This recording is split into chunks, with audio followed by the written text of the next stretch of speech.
করব, এই সমস্ত কথা বললেও, ওজুর কথা বললেও মারতো। সবসময় মারধর করতো।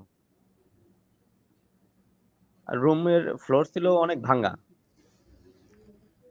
এই এখন যে ইয়ে সরকার যে ওই র‍্যাব 1 এর যে ভিডিও যে প্রকাশ করছে আয়নাঘরে, সেটা মূলত ওই রুম না। অনেক পরিবর্তন করা হয়েছে। জানালা ছিল না, জানালা বানাইছে, ভেন্টিলেশন ফ্যান ছিল না, ভেন্টিলেশন ফ্যান লাগাইছে। এগুলি ওই সময় ছিল না। গরমের দিনে প্রচুর গরম লাগতো। শীতের দিনে কোনো শীতের কাপড় দিত না। ২ টা কম্বল দিত পাতলা, পাতলা। এই অবস্থায় রেখেছিল।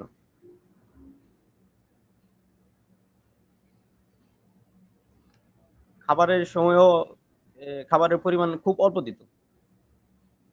একদম অল্প দিত। গোসলের কিছু দিত না। মানে সিঙ্গাপুরে আপনাকে ধরলো কারা? Singapore police? সিঙ্গাপুরে তারা পুলিশ পরিচয় দিচ্ছে আমাকে। হুম। কার্ড দেখাইছে, বলছে যে আমরা সিঙ্গাপুর পুলিশ।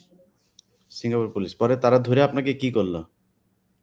তারা ধরে আমাকে বলতেছে, তুমি থানায় চলো, তোমাকে কিছু জিজ্ঞেস করো, তারপর ছেড়ে দেব। এই কথা বলছে। আচ্ছা, পরে তারপরে আপনাকে এয়ারপোর্টে নিয়ে এসে বাংলাদেশে পাঠিয়ে দিয়েছে? না, ওইখান থেকে ২১ দিন রাখছে। ২১ দিনে তারা আমাকে জিজ্ঞাসাবাদ করছে বিভিন্ন কিছু, বিভিন্ন সংগঠনের কথা বলছে, কিন্তু আমি এগুলো কিছু জানি না। ওগুলি সব কি সিঙ্গাপুরেরই লোক? জি। আচ্ছা। তারা বলছে বাংলাদেশ থেকে ইনফর্ম করা হয়েছে, এই জন্য তোকে আমরা ধরেছি। রাইট, বুঝতে পারছি। এই কথা বলেছে। গোয়েন্দারা করছে ওদের আপনার নামে। আপনি কি বাংলাদেশে থাকতে কি কোনো দল-টল করতেন? শিবির বা না, কোনো দল? না, না। হুম। কোনো এমনি পলিটিক্স আমি করিনি। কোনো নামাজ পড়তেন? জি, নামাজ পড়তাম। ওকে। জি, তারপরে বলেন। ওইটা আপনার অন্যায় ওইটা। আপনি নামাজ পড়তেন কেন মিয়া? নামাজ পড়লে তো আপনার মাইর হবেই। ওইটা আপনার অন্যায়। ওর বাপ ছিল হইলো গিয়া দেবদাস। ওর বাপ এই মুসলমানদের প্রতি ওর বাপেরও চরম আক্রোশ ছিল। ওরও সে একই রকম। বলেন। সেখানে ওই আয়নাঘরে র‍্যাব 1 এ তারা আমাকে বিভিন্ন সময় বিভিন্নভাবে নির্যাতন করত। রাতের বেলা ঘুমাতে দিত না। হাতে হ্যান্ডকাপ লাগিয়ে পিছনে দিত। পিছনে হাত দিত যাতে রাতে ঘুমাতে না পারি। নামাজের সময় পিছনে হাত দিয়ে দিত। যদি আজানের সময় যদি বলতাম যে স্যার আমার ওযু করা লাগবে, নামাজ পড়ব, এই কথা বললেও মারত। যাই হোক, অনেক নির্যাতন করতে। এরপরে কি সেটা বলেন। আপনাকে পরে তো ইয়েতে নিয়ে যাওয়া হয়েছিল। জি, তারপর ওইখান থেকে আমাকে র‍্যাব 6 খুলনাতে নিয়ে যায়। সে খুলনাতে নিয়ে যাওয়ার পর আমাকে বাথরুমে রাখছে। বাথরুমের ভিতরে খাওয়া, গোসল, নামাজ ওই সবাই একটা জায়গায়। তারপর ওইখান থেকে আমাকে বাগেরহাটে চালান করে, মোল্লারহাট থানা থেকে।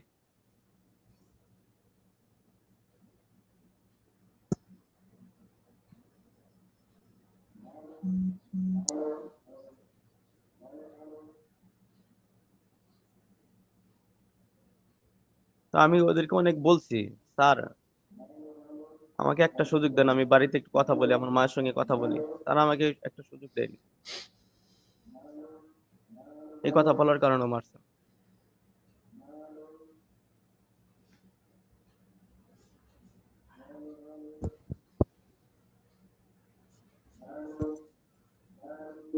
আমি আর কথা বলতে পারতেছি না। তারপরে কি হয়েছে বলেন। আপনি এই শফিকুল ভাই, ওনাকে কি ইন্ডিয়া নিয়ে গেছিল? কাকে, ওনাকে নাকি?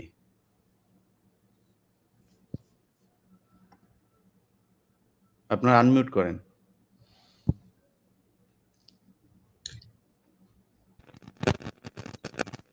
ইন্ডিয়া যাকে নেওয়া হয়েছে তার সাথে আমি আজকে কথা বলার যোগাযোগ করার চেষ্টা করেছি। উনি এখনো ভয় পাচ্ছে যে উনি যদি লাইভে আসেন তাহলে ওনাকে আবারও ধরে নিয়ে যাবে, আবারও কিছু করবে, সে আশঙ্কা করছে, এজন্য লাইভে আসেন। আচ্ছা, ওকে। না আমি মনে করছি বোধহয় এয়ারপোর্ট থেকে তাকে মনে হয় ওইভাবে র্যাব ধরে নিয়ে তারপরে ইন্ডিয়া পাঠিয়েছিল। যে আচ্ছা, ভাই, রফিক ভাই আপনার কাছেই যাই, বলেন। ভাই আমি বের হইলাম। হ্যাঁ, ঠিক আছে, চলবে। আসসালামু আলাইকুম। আসসালামু আলাইকুম। আইজাদ ভাই, আপনাকে ধন্যবাদ আজকের এই প্রোগ্রামের জন্য। আর আল্লাহ, আমি যেখানে একটা বিষয় বলতে চাই প্রথমে, সেটা হলো সবাই না আয়নাঘর বলে। ভাই আপনার সাউন্ডটা কিন্তু পরিষ্কার না, বুঝছেন? ক্যাট আওয়াজ হচ্ছে একটা। এখন ক্লিয়ার? না, একটা আওয়াজ হচ্ছে। সাউন্ডে কোনো সমস্যা আছে? এটা আপনার হেডফোনের সমস্যা বোধহয়। আপনি হেডফোন খুলে তারপরে দেখেন।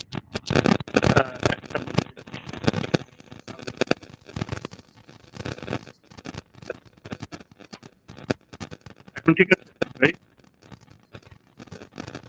না, আপনার ওয়্যারের সমস্যা বোধহয়। আপনার হেডফোনের ওয়্যারের সমস্যা। এটা ক্যাট আওয়াজ হচ্ছে একটা।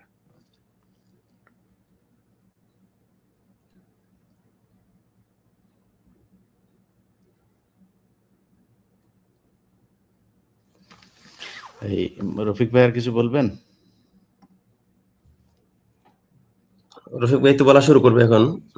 বলতে গিয়ে তো শফিক ভাই, আসলে ভাই অনেক কথা, মানে এত লম্বা কথা আসলে বলে তো বোঝানো যাবে না। সবচেয়ে কষ্টের বিষয় যে কয়েকটা বিষয় ছিল, এই বিষয়গুলো আমি শেয়ার করি রফিক ভাই আস্তে আস্তে। সবচেয়ে বড় ঠিক কষ্টের আছে বিষয় ভাই। ছিল, হ্যাঁ, বলেন। সবাই যে আয়নাঘর বলে, ঠিক আছে। আমার কাছে একটা তথ্য আছে, সেটা হলো আপনার হেডফোনের সমস্যা ভাই, বুঝছেন? আপনার হেডফোনের সমস্যা। আপনি হেডফোনটা খুলে ফেলেন, খুলে আপনি ফোনে কথা বলেন। খুলে ফেললে কথা স্বাভাবিক আসবে ইনশাল্লাহ, সুন্দর হবে। এবার বলেন। যে এখন সাউন্ড নাই।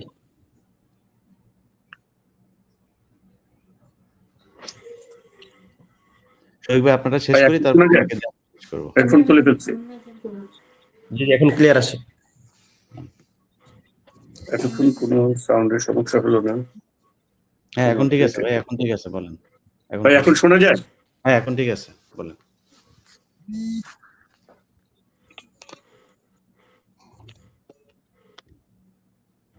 ভাই ঠিক আছে, এখন বলেন আপনি।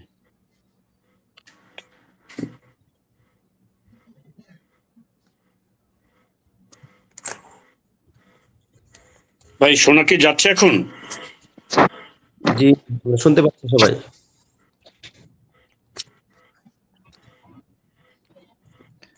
শফিক ভাই আপনি শেষ করেন। হ্যাঁ, আপনার আচ্ছা, আমার এখানে সাউন্ডে খুব অসুবিধা হচ্ছে। শফিক ভাই আপনি বলেন। আচ্ছা, যে রফিক ভাই বলুক, হয়তো চলে আসে। আপনি শফিক ভাই আপনি বলেন, আমাদের সময় নেই, বুঝছেন? কারণ অলরেডি 43 মিনিট হয়ে গেছে, আমাকে সময় নষ্ট করে আপনি বলেন। জি ভাইজান আসতে। তো সবচেয়ে বড় সমস্যা যেটা হলো সেটা হচ্ছে আমরা সময় বুঝতাম না যে দিন কখন রাত কখন। শুধু আজানের পার থেকে দিন রাত পার্থক্য করলো, কিন্তু টাইমিং সারাদিন আমি জানি যে দিন আছে, কিন্তু কয়টা বাজে এটা বুঝতে পারতাম না। এটা সবচেয়ে বড় সমস্যা। সবচেয়ে বড় কষ্ট লাগার বিষয় ছিল, আরো কষ্ট লাগার বিষয় ছিল, আমি ব্যক্তিগতভাবে মানে এই কষ্টটা পাইতাম, জানি না অন্য কেউ পাইতো কিনা।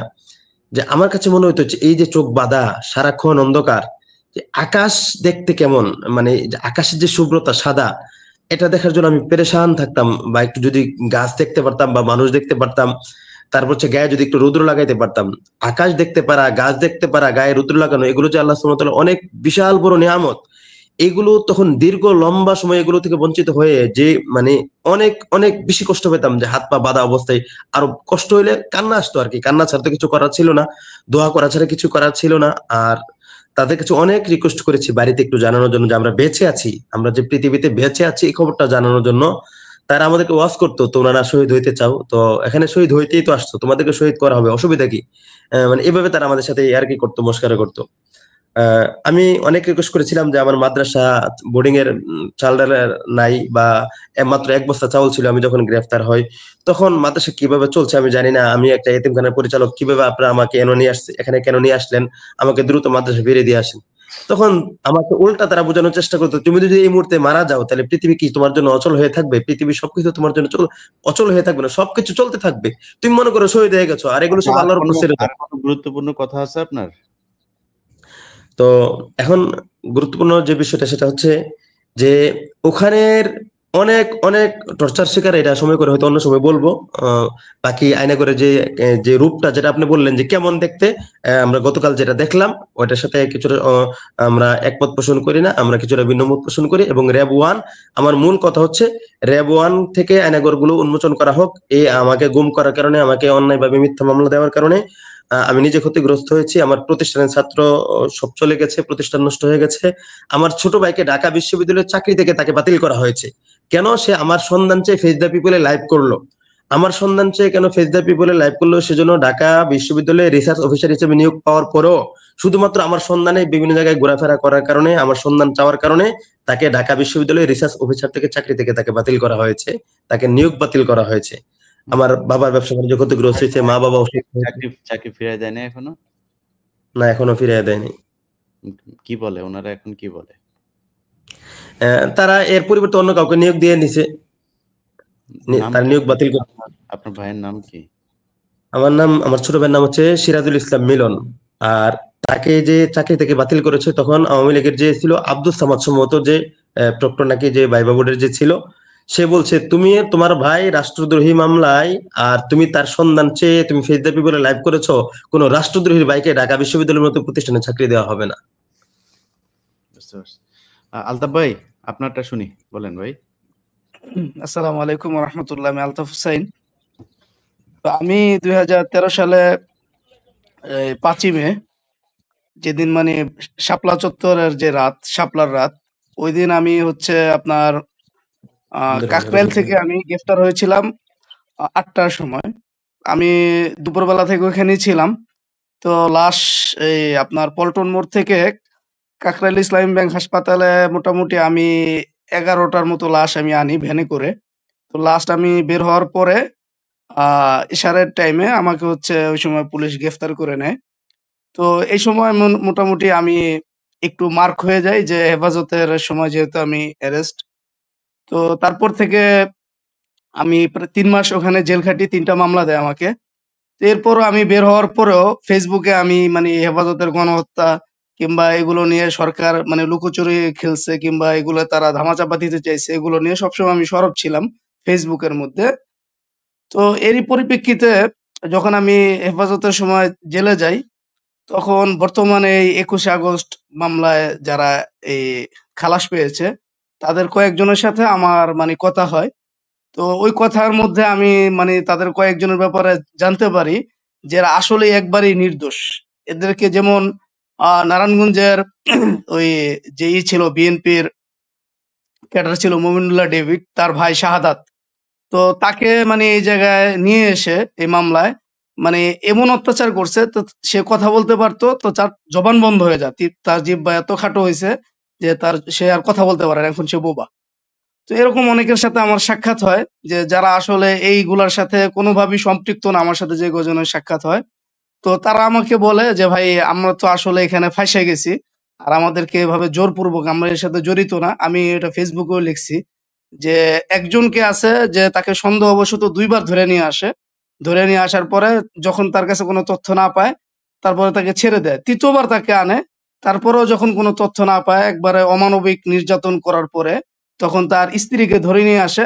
তারা সরাসরি তাকে বলে যে তুই যদি এখন স্বীকারোক্তি না দিস আমরা যেভাবে বলি, তাহলে হচ্ছে তোকে আমরা এই তোর স্ত্রীকে তোর সামনে ধর্ষণ করব।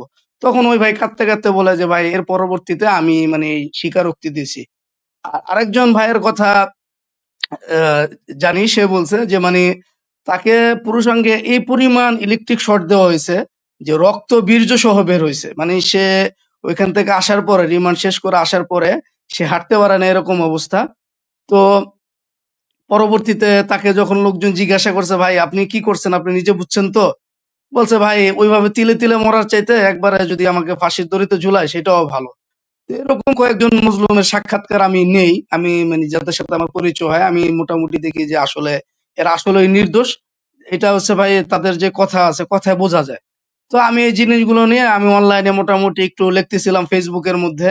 আমি মোটামুটি একটা পাণ্ডুলিপি করি যে রিমান্ডের সেই দিনগুলি, মানে রিমান্ডে যে অত্যাচার নির্যাতন নিয়ে মানে মানুষদেরকে যে ধরে ধরে নিয়ে যা করছে, এই জিনিসগুলো আমি মোটামুটি যখন কভার করি ফেসবুকের মধ্যে, আমি তাদের নজরে পড়ে যাই। আপনি কোনো তো মামলা হঠাৎ টামলা করে কোনো এর কিছু মধ্যে করছেন? আপনি কোনো মামলা টামলা কিছু করছেন? এই যে মানে এই যে এত কিছু হয়েছে আপনার উপরে, কারোর উপরে মামলা টামলা করছেন?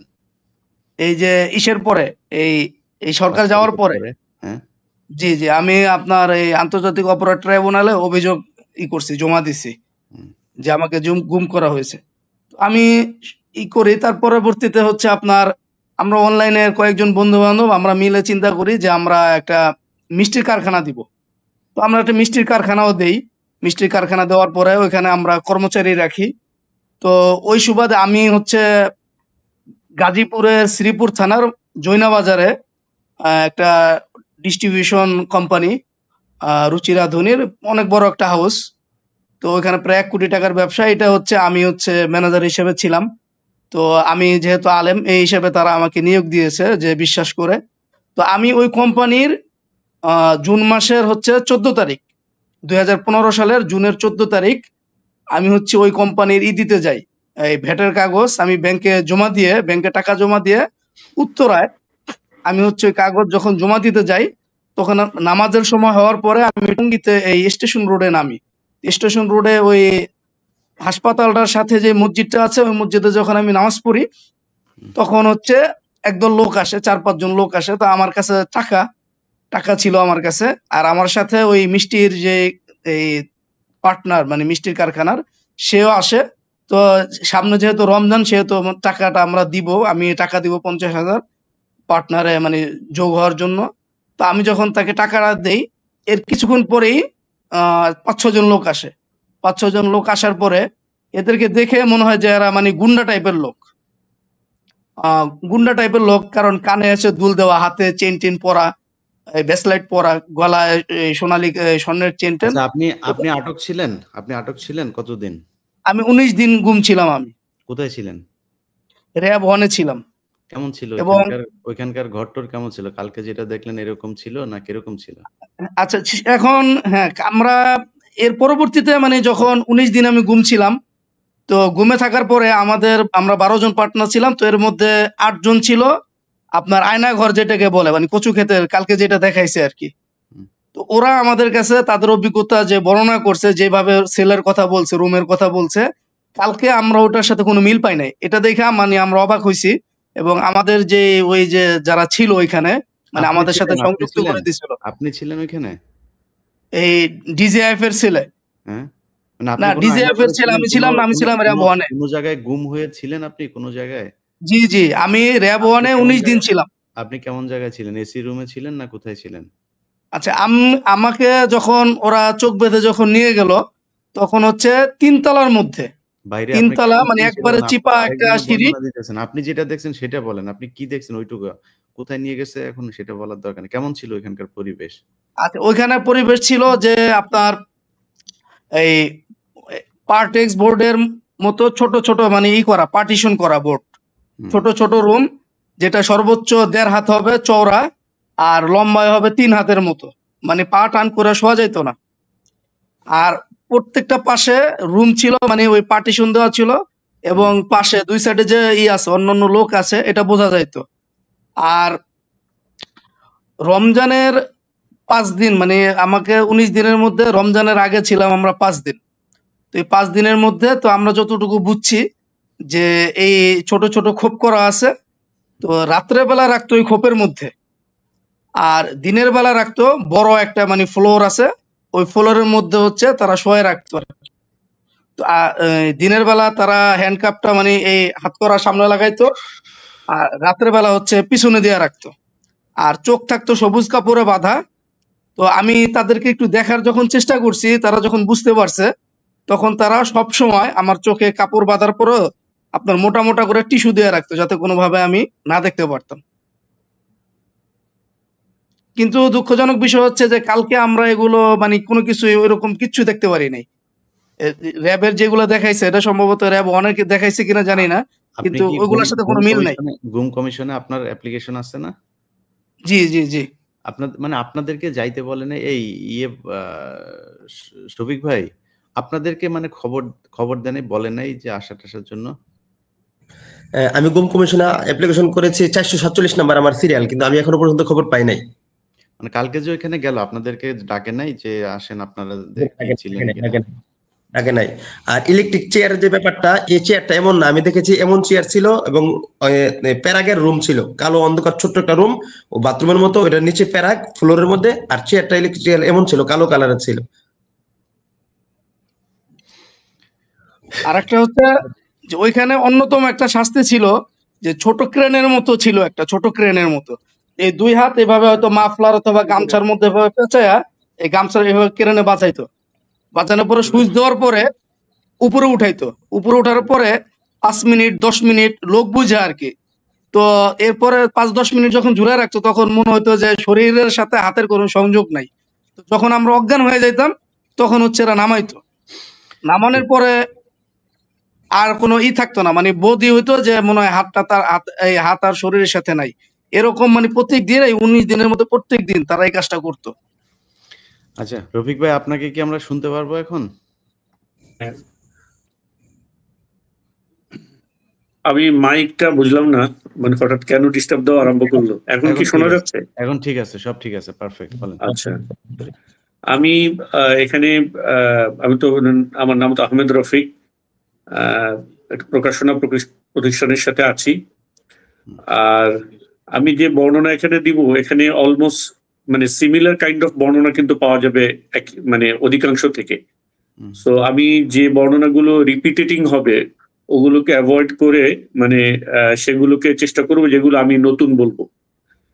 তো এখানে একটা বিষয় হলো যে সবাই আয়নাঘর বলে না, তো আমার জানা মতে রিয়েল এক আয়নাঘর আছে, মানে যেটা আক্ষরিক অর্থে চারপাশ থেকে আয়নাঘর মানে আয়না দেওয়া। এটা হলো আমি যেখানে ছিলাম, আমি আমার ধরার বর্ণনাটা পরে দিই। আমি যেখানে ছিলাম এটা র্যাবো 1-এ, এটা আমি পরে নিশ্চিত হয়েছি। তো আমার সামনের সেলে একটা ছেলে ছিল।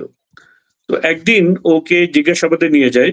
জিজ্ঞাসাবাদে নিয়ে যাওয়ার পরে ও ধরেন ঘন্টা 2-3 পর ওকে আবার নিয়ে আসে। আসার পরে আমরা তো মানে অনেক আস্তে আস্তে কিংবা আপনার ওই ওয়ালে এরকম আঙ্গুলে ইশারা করে করে লিখে মানে কথা বলা যেত যখন সেন্ট্রির ভিতরে থাকতো না, আদারওয়াইজ তো full time handcuffed and full time আপনার ব্লাইন্ড ফোল্ডেড।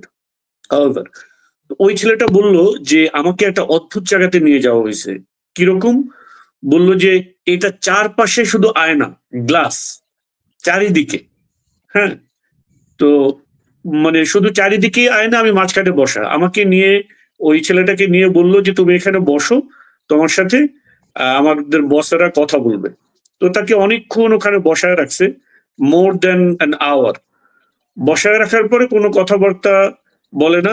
কিছুক্ষণ পর আবার এসে বলে যে তুমি বসো, তোমার সাথে আমাদের বসরা কথা বলবে।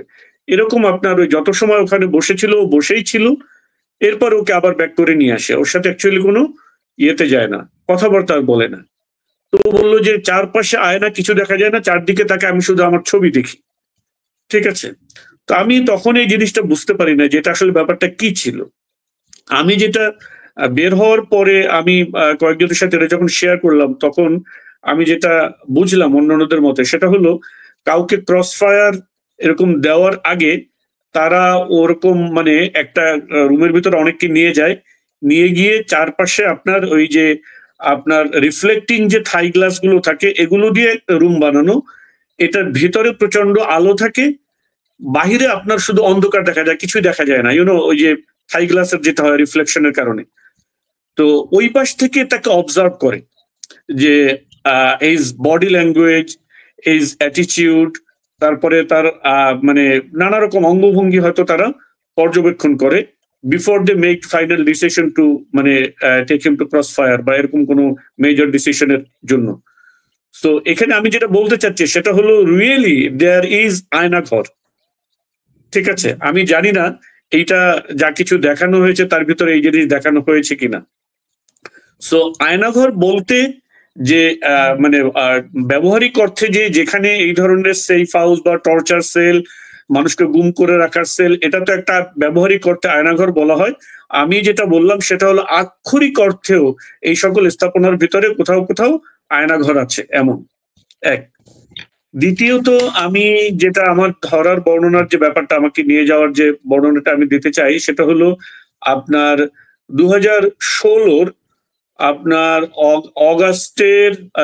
অগাস্টের আপনার শুরুতে একেবারে মানে জুলাইয়ের শেষে অগাস্টের শুরুতে 1 তারিখ অথবা শেষের দিন এরকম। তো আপনার আমি আমার বাচ্চাদেরকে স্কুলে দিতে গিয়েছি।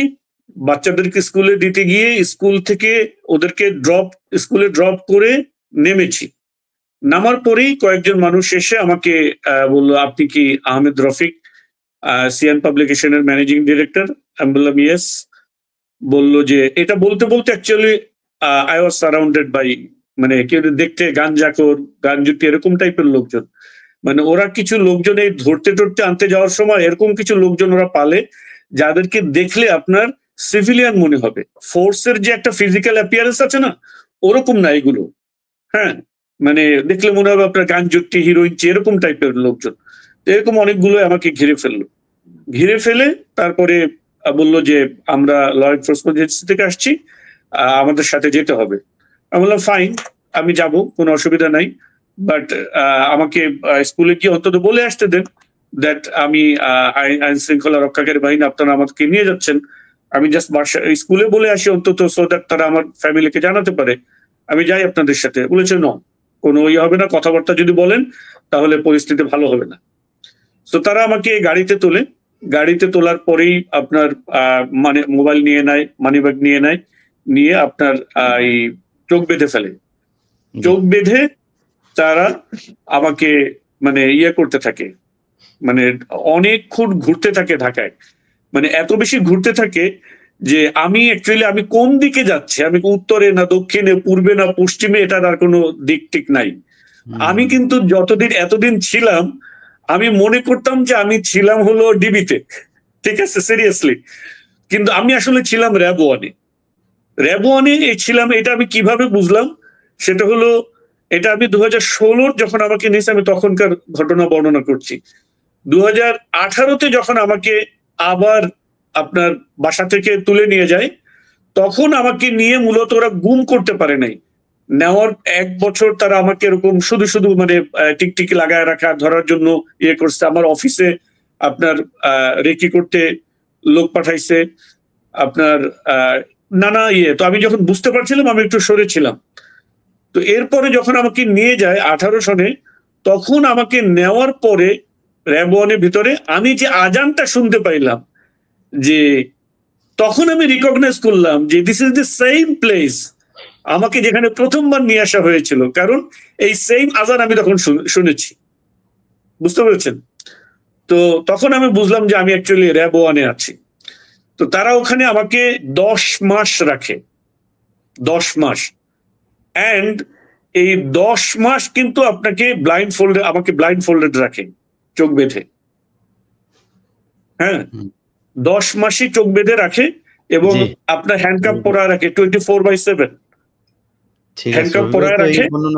এবং একটা জিনিস আমি মানে আপনাদের ইয়ের জন্য বলতে চাই, সেটা হলো যে একটা জিনিস দেখেন, অনেক সময় এরকম হয় না যে মানুষদেরকে শুধুমাত্র তাদের ক্ষতি থেকে আপনার মানে জনগণকে সেভ করার জন্য বা কোনো কিছু তাদেরকে জাস্ট আটকায় রাখার জন্য রাখা হয়। এখানে ব্যাপারটা কিন্তু শুধু আটকায় রাখার জন্য না, মানে এইটা হলো আপনি গুয়ান্তানামো বের যে মডেল, সেই মডেলের ডিটেনশন সেন্টার, ঠিক আছে, যেখানে মানুষকে physical torture and mental torture করে মানুষকে মানে আপনার পাগল বানায় দেওয়া, এরকম টাইপের। কারণ হলো আপনি দেখেন, আপনি কতগুলো ইয়ের ভিতরে, সিকিউরিটির ভিতরে নিয়ে আপনি তাকে রাখছেন। প্রথম একটা গেট, তারপরে আরেক গেট, তারপরে আরেক গেট, এরপরে গিয়ে আপনি মানে একেবারে লোহার শিক দেওয়া আপনার 3-4 ফিটের একটা রুম, 3-4 ফিট চওড়া, আপনার 7-8 ফিট লম্বা, এরকম একটা রুম। আপনার হাইট হলো 6-7 ফিট হবে ম্যাক্স, কোনো উইন্ডো নাই কোথাও কিছু, এরকম একটা জায়গাতে রাখছেন। সেখানে আপনাকে অ্যাকচুয়ালি হ্যান্ডকাপ পরায় কেন রাখতে হবে? নট অনলি দ্যাট, আপনি ধরেন রাতের বেলা মানুষের তো একটা ঘুমের সাইকেল থাকে, রাত 12টার সময় হঠাৎ এসে আপনার হ্যান্ডকাপটা সামনে ছিল, ধরেন আপনি এভাবে শুয়ে আছেন, ঠিক আছে, রাত 12টার সময় এসে হঠাৎ করে আপনার হ্যান্ডকাপটা পিছনে দিয়ে দেবে so that you can sleep, আপনি যদি ঘুমাতে না পারেন। ইট ইজ ইন্টেনশনাল, মানে for mental torture. It's a detention camp, আমি বলবো ক্যাম্প। এইটা মূলত গুয়ান্তানামো বের আদলে, আপনার গুয়ান্তানামো বের অনেক টর্চার দেখছেন না, দাঁড়ায় রাখা, ইয়ে করে, অন্যান্যরা বর্ণনা করেছে। এইটা ছিল কমপ্লিটলি একটা আপনার সেই গুয়ান্তানামো বের আদলে একটা মিনি ডিটেনশন ক্যাম্প এখানে। তো তারা ওখানে নেওয়ার পরে আপনার এই কি বলে, যখন নিয়ে যায়, নিয়ে গিয়ে আপনার চোখ বেঁধে, ওই যে অন্যরা যেরকম বললো, আপনার ওদের গন্ধ গেঞ্জি, গন্ধ লুঙ্গি, আপনার কাপড় চোপড় ওরা নিয়ে যাবে, নিয়ে গিয়ে আপনাকে ওরকম দুর্গন্ধযুক্ত নোংরা কাপড় চোপড় এগুলো পরতে দেয়। আপনার টয়লেট ওয়াশরুমে আপনি নক করলে আপনাকে টয়লেট ওয়াশরুমে যেতে দিবে, it's not more than a minute, 1টা মিনিট আপনাকে থাকতে দেবে না, এরপরেই আরম্ভ করে দেবে। এর যদি বেশি হয় তাহলে মানে যাচ্ছে তাই ভাষায় গালাগালি করা, নোংরা কথা বলা, কাউকে মাইট দেওয়া, মানে এরকম করতে থাকে। জি আচ্ছা, ঠিক আছে ভাই, আরেকটা ইনফরমেশন, হ্যাঁ ভাই, জি জি আমরা শেষ করবো। আরেকটা ইনফরমেশন যেটা কেউ দেয় নাই, যেটা আমি ওখানে দেখেছি, সেটা হলো আমরা আমি মাঝে মধ্যে শুনতাম জোরে জোরে গান বাজে হঠাৎ, ঠিক আছে। সো আমি প্রথমে এটা বুঝতে পারতাম না জোরে জোরে গান বাজে কিসের। সো পরে আমার মানে কোন এক সেল থেকে আমি ইশারা দিলাম, হোয়াটস দ্যাট, যে গান বাজে কেন। সো পরে বুঝলাম যে তারা যখন মানুষের উপরে টর্চার করে তখন তারা শাউট করে, চিল্লাপাল্লা করে, হ্যাঁ, এই শব্দ যেন না শুনতে পারে মানুষ, তখন জোরে জোরে গান বাজায়া তারপরে তাদের উপরে টর্চার করে। কিছু নির্দিষ্ট কিছু গান ছিল, ধরেন এমন আছে না যে গান শোনার জন্য অ্যাকচুয়ালি গান বাজাইতেছে, এরকম না। এই 10 মাসে ধরেন আমি যদি আপনার মাসে যদি ধরেন 10 দিন করে শুনি, 100 বার শুনি, তাহলে সিমিলার গান, একই গান। তো তারা গান বাজায়া মানুষের উপরে এই টর্চার গুলো করতো। হ্যাঁ, জিজ্ঞাসাবাদের সময় আপনার এইটা আমার ধারণা যে এটা আপনার টিএফআই সেল, যেটা টাস্ক ফোর্স ইন্টারোগেশন সেল, যেটা এইটা আপনার ইয়েতেই ছিল, র্যাব 1-এ ছিল, যেখানে আপনার বিভিন্ন আপনার ইন্টেলিজেন্সি থেকে তারা এসে এখানে আপনার জিজ্ঞাসাবাদ করতো। কারণ একবার এক এক রকম অফিসাররা আসতো, তাদের মানে স্টাইল অফ আর্গুমেন্ট ভিন্ন, টপিক অফ আর্গুমেন্ট ভিন্ন, স্টাইল অফ ডিসকাশন ভিন্ন, তারপরে as if they know nothing, একেবারে নতুন করে কথাবার্তা বলা আরম্ভ করবে এরকম। সো এইটা একটা বিষয়। আর হলো আপনার এখানে যে নিয়ে যাওয়ার যে ব্যাপারটা, আপনার আমাকে যখন নিয়ে যাওয়ার সময় একই সাথে আমার অফিসে রেইড দিয়ে আমাকে যখন তারা বাইরের থেকে তোলে, তাদের আরেকটা ফোর্স আমার অফিসে যায়, অফিস থেকে তারা আমার অনেকগুলো ল্যাপটপ, তারপরে আপনার হার্ড ডিস্ক, অফিসের কাজকর্মের যে সকল জিনিসপত্র, এগুলো তারা তুলে নিয়ে আসছে। সো তারা যখন আমার সাথে কথা বলছিল, তখন আই আস্ক দেম যে আপনারা কি আমার অফিসে, কারণ আমাকে যেহেতু অফিসে যাওয়ার সময় তুলছে, সো আপনারা আমার অফিসে রেট দিচ্ছেন, আমি ধারণা থেকে বলতেছিলাম। তো তখন তারা আমাকে বলতেছিল যে আপনার অফিসের অনেক জিনিসপত্র নিয়ে আসছে, আপনার সবকিছু আমাদের কাছে আছে, আপনি ধরা খেয়ে গেছেন, হ্যান ত্যান। তবে চিন্তা করেন না, আমরা কোনো ইয়ে করতে এখানে আসি নাই, কি বলে হাইজ্যাক, সন্ত্রাস, এগুলো করতে আসি নাই। আপনার জিনিসপত্র সব, আপনার অফিসের জিনিসপত্র আপনাদেরকে পৌঁছায় দিয়ে আসা হবে। কিন্তু আজ পর্যন্ত তারা সেই আমার অফিসের যে ল্যাপটপ, কম্পিউটার, হার্ড ডিস্ক যা কিছু নিচ্ছে, আজ পর্যন্ত কোনোদিন কিন্তু ফেরত দেয় নাই, ঠিক আছে। So this is it. বাকি অন্যদের যে বর্ণনা, আরেকটা জিনিস আমি পয়েন্ট আউট করতে চাই, সেটা হলো ভাই, আপনি এক একজন থেকে এক এক রকম বর্ণনা শুনবেন। যেমন আমি দোতলায় যে জায়গাতে নেওয়ার পরে দোতলায় যে সেলগুলোতে ছিলাম, মাঝখানে একটা ন্যারো ওয়াকওয়ে ছিল, আর দুই পাশে আপনার পাঁচটা সেল ছিল।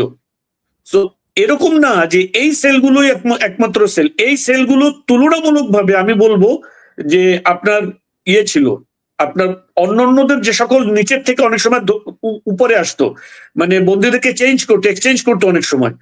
তারা যখন আসতো উপরে এসে অনেকে বলতো, ভাই এটা তো অনেক ভালো জায়গা, আমরা তো কবরের মধ্যে ছিলাম, বুঝতে পারছেন। তো ওখানে আরো অনেক ভয়ঙ্কর ভয়ঙ্কর অনেক ন্যারো টয়লেটের ভিতরে এরকম ভয়ানক জায়গা ছিল। উপরের যে জায়গাটা ছিল ওইটা আপনার ধরেন 4টা সেল ছিল এরকম যে 3-4 ফিট চওড়া, আপনার 7-8 ফিট লম্বা, এর ভিতরে 2টা সেল ছিল আপনার আরো বড়, এর চেয়ে ডাবল এরকম হাইট, আপনার 6-7 ফিট, কোনো ইয়ে ছিল না, উইন্ডো ছিল না, ঠিক আছে। কিন্তু নিচে এখানে আরো অনেক টর্চার সেল ছিল যেখানে আপনার মানুষ দাঁড়াতে পারতো না, সারাক্ষণ বসে থাকতো। তারপর আবার সামনে আমি দেখেছি যে তার একটা ছেলেকে দেখছি যে তার মোর দ্যান 3 ইয়ার্স হয়েছে এবং কনসিস্টেন্টলি তাকে এরকম পিছনে ইয়ে করে আপনার ইয়ের সাথে কি বলে আপনার শিকের সাথে দাঁড় করা রাখতো, মানে কন্টিনিউয়াসলি এরকম আচ্ছা, ভয়ঙ্কর মামুনুর রশিদ নির্যাতন। ভাই, এবং আমাদের লম্বা হয়ে যাচ্ছে। আপনার মামুনুর বিভিন্ন রশিদ ভাই, সময় যখন গান বাজাইতে ভুলে যেত শেষ করি। তখন আপনার এরকম মানুষকে যে টর্চার করতেছে, এটার আওয়াজ, এটার কান্নার আওয়াজ, চিৎকারের আওয়াজ। হ্যাঁ, মামুনুর রশিদ ভাই বলেন। আসসালামু আলাইকুম ইলিয়াস ভাই, আপনাকে আমরা ভালোবাসি, দীর্ঘদিন থেকে আপনারই আমরা দেখি যে কোনোদিন আমি হয়তো বা আমার বক্তব্য তুলে ধরতে পারবো এটা আমি আসলে ভাবিনি। তো আমি প্রথম থেকেই শুরু করতেছি। আমি উত্তরা 9 নম্বর সেক্টরে একটা স্কুলে, আমি ঢাকা ক্যাডেট স্কুল, এখানে আমি ম্যাথমেটিক্স এর ক্লাস নিতাম, ওই স্কুলে আমি জব করতাম। তো আমি দেখা যাচ্ছে স্কুল থেকে, সেদিন ছিল 5 তারিখ, জুন মাসের 5 তারিখ, সেদিন বাংলাদেশ এবং ইংল্যান্ডের একটি ম্যাচ ছিল, আইসিসি চ্যাম্পিয়ন্স ট্রফি সম্ভবত। তো ওই খেলা দেখার মোটামুটি একটু আমার ইয়ে আছে, খেলা দেখার জন্য আমি স্কুল ছুটি হওয়ার পর আমি চলে যাচ্ছিলাম। তো উত্তরা 9 নম্বর সেক্টর থেকে যে সামনে একটা কুরিয়ার সার্ভিস আছে, এটা হলো আপনার সুন্দরবন কুরিয়ার সার্ভিস। ওখানে আমি যাওয়ার সাথে সাথে রাস্তার পাশ থেকে আমাকে ধাক্কা দিয়ে গাড়িতে ঢুকিয়ে দেওয়ার চেষ্টা করছিল। কিন্তু আমি আমার মাথাটা ভিতরে না দিয়ে, হাইয়েস্ট গাড়ি আমি দেখি যে উপর দিকে দিয়ে দিই। তো আমাকে ওরা ভিতরে ঢুকাতে পারেনি। এবং আমি হেল্প, হেল্প বলে চিৎকার করি। আশেপাশে সব মানুষ দেখতেছিল কিন্তু কেউ আমাকে হেল্প করেনি। আমি তারপরও ধস্তাধস্তি করি। যে একজন অলরেডি পড়ে যায়। তাদের মধ্যে যারা আমাকে ঢুকানোর চেষ্টা করেছিল, একজন নিচে পড়ে যায়। তো এরপরে কেউ যখন হেল্প করলো না, মাথা নিচে করে টান দিয়ে একদম শক্তভাবে ভিতরে যখন ঢুকাই দিল, সাথে সাথে একটা জম টুপি একদম মুখের মধ্যে পুরা এই পর্যন্ত ফাঁসির আসামিকে যেগুলো পড়াই দিল। দেন আমি ওখান থেকে গাড়ি স্টার্ট হয়ে গেলো, আমার হাত পেছনে করলো। এরপরে হ্যান্ডকাপ লাগাই দিল, গামছা দিয়ে বাঁধলো। চোখকে আরো মানে মানে কি করবে, চোখ ১ম এ বাঁধলো গামছা দিয়ে। এরপরে ওই জমটুপি পরপর আবার এটা খুলেছিল। যে চোখকে বাঁধার পর আবার জমটুপি পরালো। মানে একদম মজবুত ভাবে করলো। তো এরপরে রাস্তাতে আমি ভাবলাম যে কি আমার মামুন, আমার লাইফ মনে হয় এখানে শেষ। কিছু বুঝলাম না যে আমি আবার কি করলাম। তো ওরা আবার বলছিল যে সামনে পুলিশ, তো এদিক দিয়ে না ওদিক দিয়ে যাও। হ্যাঁ? এরকম বিভিন্ন ডিরেকশন দিচ্ছিল। তো আমি তখন ভাবলাম যে নিশ্চয়ই কোনো ছিনতাইকারী বা এরকম হয় ঢাকা শহরে। তো ভাবছিলাম যে আমার কাছে তো ফোনটা ছাড়া কিছু নাই। আর সেদিন রমজান মাসও ছিল। আমি সিয়াম ছিলাম। আমার স্ত্রী প্রেগন্যান্ট ছিল ৫ মাসের। আমার স্ত্রীকে বললাম যে আমি কি নিয়ে আসবো? সে বলল যে ডিম নিয়ে আসেন শুধু। তো এই ডিম নিয়েই আমি চলে যাচ্ছিলাম। না সরি, ডিমটা কিনিনি তখন। আমার হাতে ছিল স্কুলের খাতা। ক্লাস 6 এর আমার ক্যাডেটের সেদিন পরীক্ষা ছিল। ওই খাতাগুলো ছিল। খাতাগুলো ওখান থেকে পড়ে যাওয়ার পর ওরা আবার স্কুলে এটা ফেরত দিয়েছে। এটা আমি ফিরে আসার পরে জানতে পারছিলাম। হুম। তো যাই হোক, ওখান থেকে যাওয়ার পর বিভিন্ন পুলিশ-টুলিশ বলল। এরপরে আমার সন্দেহ, যাহ কার হাতে পড়লাম? মনে হয় মেরে ফেলে দিবে বা এরকম একটা দুর্বৃত্তের হাতে পড়ে গেলাম। যাই হোক, পরে যখন আমি পৌঁছালাম, তো আমার টাইমের আমি মাথা ঠান্ডা রাখলাম। আমি ওদেরকে বললাম যে, "একটু আমার মুখটা খুলে দেন, না হলে আমার বমি হয়ে যেতে পারে।" তো তারা একটু ভয় পেয়েছে যে বমি করে দিলে তো দুর্গন্ধ হবে। একটু হালকা খুলে দিয়েছিল আরকি, যাতে আমার শ্বাস নিতে পারছিলাম। দেন আমি এভাবে ফ্লাইওভারে উঠলো গাড়ি। হ্যাঁ, বুঝতেছি আমি ঢাকাতে মোটামুটি তার আগে ৩-৪ বছর থেকে ওখানে থাকি। জানি মোটামুটি পরিবেশ, আশেপাশে গেছি, ঘুরছি। তো এভাবে চলতে, চলতে গাড়ি প্রায় ৫০ মিনিটের মধ্যে আমি আসরের পরে আমাকে উঠানো হইছে। আর আমি যখন পৌঁছালাম তাদের আস্তানায়, তো ওখানে পৌঁছানোর পর আমি আযান দিতে লাগলো মাগরিব। আর যেহেতু আমি সিয়াম ছিলাম, আমি দেখা গেছে ওখানে আমাকে খাবার দিল কিছু। তো ওখানে খাবারটা খেলাম। খাবার পাওয়ার পরে যে রুমের মধ্যে আমাকে ঢুকাই দিল। ভাই তখন মনে হচ্ছে আমি একটা আতঙ্কিত হয়ে গেলাম যে আমি কোথায় আমাকে এটা ঢুকালো। তো ওয়াশরুম। পিছনে একটা মানে ফ্যান বসানো আছে ওয়াশরুমে। আর সামনে দেখা গেছে মানুষ। আমি আমি বসে আছি। আর সামনের দিকে একদম মানে জেলখানার গারদ যেভাবে থাকে এরকম। শরীরটা তখন মনে করেন ভয়ে থরথর করে আমি কাঁপছিলাম যে কি ভাই, আমি আমি এটা ভেবে অবাক হচ্ছিলাম যে আমি কি এমন কাজ করছি? আমি তো একদম সাধারণ পাবলিক। স্কুলের একজন টিচার। আমি টিউশনি করে সারাদিন আমি কাজ করি। মানুষ আমার আমার সাথে তো কারো শত্রুতা নাই। আমি নামাজ কালামও মানে তখন মনে হয় যে খুবই নতুন আরকি। ১-১.৫ বছর হয়েছে নামাজ কালাম। নামাজ কালামও পড়তাম না। আগে একটু আধুনিক ছিলাম।